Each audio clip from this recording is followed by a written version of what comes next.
I'm originally from North Philadelphia, 17th and Cumberland, but majority and the bulk of my time was spent down 11th for Loudon, which is the Logan section of Philadelphia. Logan. Logan, a lot of good people know from Logan. What's called brief over there? You know Shotty? That's one of my closest comrades. Yes, that's the big homie. That's the big homie. Shout out to Shotty. Definitely. So, coming up, what early, what that was for you? Like you was born. I'm assuming you was born. Don't want to put an age in. You was born what, in the 70s? I was born 1978. 1978. So you got into crime and breaking law what in the 80s, early 90s. Yes, the end of 88, 89. So that's when I began to have a life of crime. How old was you at that time? 11 years old. 11 years old. So the thing we hear about a lot of these young guys who breaking law, like we just seeing a 14-year-old young guy who just killed the delivery man. So it's not saying that this is something new, because it's been going on for a while. People have been, committing crimes at such young ages, like you said yourself, like 11 years old, and it's been going on for a while. So what led you to, spilling out into the streets and, and getting into the criminal activity? Well, when I was growing up, man, we grew up extremely poor. We was desolate. We wasn't just a person that didn't have the bare essentials. We really didn't have anything at all. So, I grew up remembering not having anything in the house to eat but water in the refrigerator.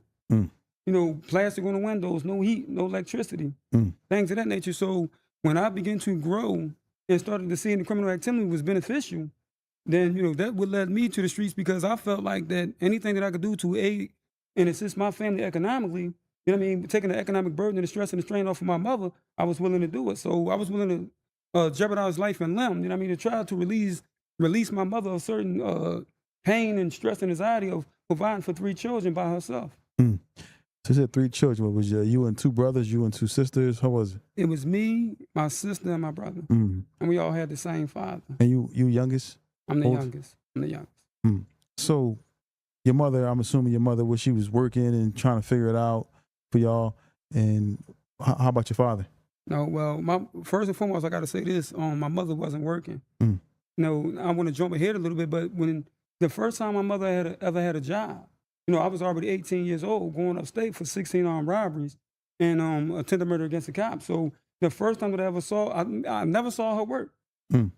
So that was one of the things that led me to the streets. Because like I said, some people jumped out of there because they wanted to be a follower. Some people wanted to join their friends in criminal activity with the criminal mindset and having the luxuries of life, by criminal means. But me, I really went out there because I had to. My mother didn't get her first job until I was already sitting in prison. Wow. Facing 50 years. 18 years old. Wow. 17. I went upstate at 18. I committed the crime at 17. So let's get back to your father. So your father, was your father around when you was young, juvenile? How was that for you, your relationship with your father? Well, I didn't really have a relationship with my father. I don't remember him at all. He was murdered by one of his closest friends when I was 1 year old. Wow. So we didn't have any male support, any type of male structure, any type of male guidance or anything of that nature. So, we were just winging it as children.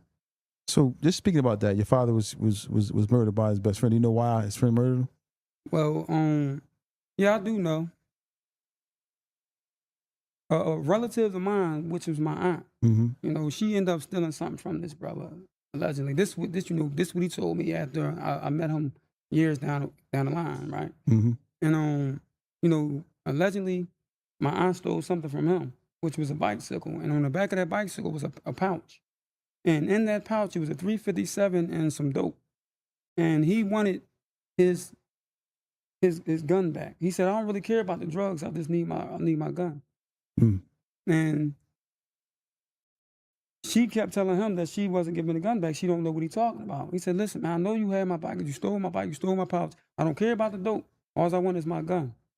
And that led them to have a very hot and pugnacious exchange, if you will. And, she in turn started bringing up my father and bringing him into the equation, and told him that my father would do X, Y, and Z to him. And the moment that he saw my father, he acted first. These are his words. Wow. You understand what I'm saying? So, he got my father before my father could get him. So let's rewind a little bit too, because I know it's a story behind that and what happened with that, but we'll get to that. But so at 11 years old, you started breaking law. When did you catch your first case? I caught my first case, I think I was about 13. Could you do me a favor? Could you describe like Philly, like in the early 90s for yourself down in the Logan section and the late 80s, early 90s? How was that area back then? Was it? It was extremely violent. It was extremely volatile. Everybody, 8 to 10 years and older, we had a criminal mentality. It's like everybody was thieves. Everybody was robbing, shooting, murdering, killing. We all had a sadistic and barbaric mindset. Mm-hmm.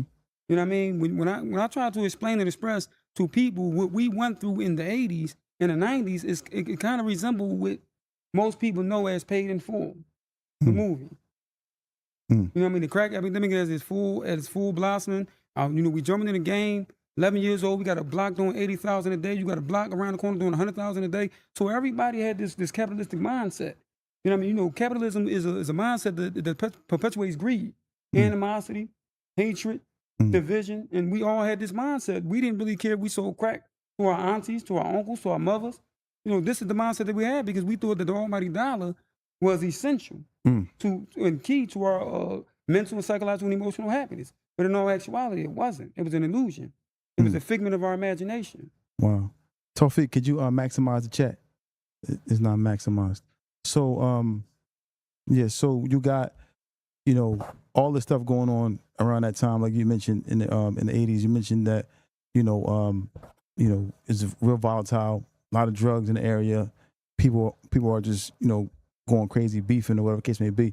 Now, with all that mixed in and now you're out here in the streets trying to figure it out, what was the first time, or when was the first time you was arrested for a crime?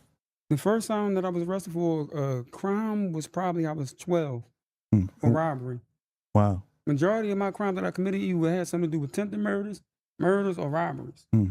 So describe, if you could, for 12 years old on a robbery. What was going on? If you can talk about that, what happened at that time? Well, me and my brother and a few comrades of mine, we were just known to rob everybody in the city.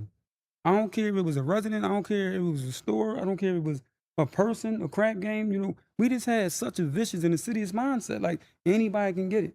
And this is why no one understands what these youth is going through today. And this is why I don't really look at them in a condescending fashion, because I am nothing but a mere reflection of who they are. You know what I mean? I tell people all the time that if you condescending looking down at the so-called proverbial young nigga, then they ain't nothing but an extension of the old nigga. So anytime that you look at them and condescend looking at them, it's like us looking in the mirror. Wow. It's a hell of an analogy, man, because I gotta accept that as the truth, because they're coming from a part of a generation before them. So just an extended version. What it is, just a cycle that's going to repeat itself. Now you got, this first charge. I was saying, what was it? Like, what happened? Can you elaborate on that? Yes, we ran up on a group of people who was selling drugs, and at this time I think it was like 12, and we pulled out our guns, laid everybody down. Typical hood stuff. How does somebody like 12 years old get a gun? Like, y'all have multiple guns. How does someone that young? Because there's a lot of ways to get a gun, but how were y'all able to obtain these firearms? The old heads in our community, the same ones that wanted us to police the block when the blocks was doing 60, 70, 80, and 90,000 a day. These are the same old heads who had me going on a run for bricks of cocaine at 12 years old. I'm getting the car. We're going to go pick this brick up. We get pulled over. This is yours. And, at that time, I didn't look at that as manipulative tactics. I looked at things like this as essential as part of earning your bones, earning your keep, but not realizing that they was utilizing my youth as a means of building and establishing an empire. So in all actuality, they really wasn't my old heads. These were people that was manipulating my emotions, knowing and understanding my financial stress and strain, and they manipulated my emotions in the sense that they made my loyalty and my dedication and devoted to them and their cause, which was to plague the community with drugs and crime. And I was a part of that. I was part of that pandemic. Wow. At 12 years old. At 12 years old. And how did the police catch you? What happened with that?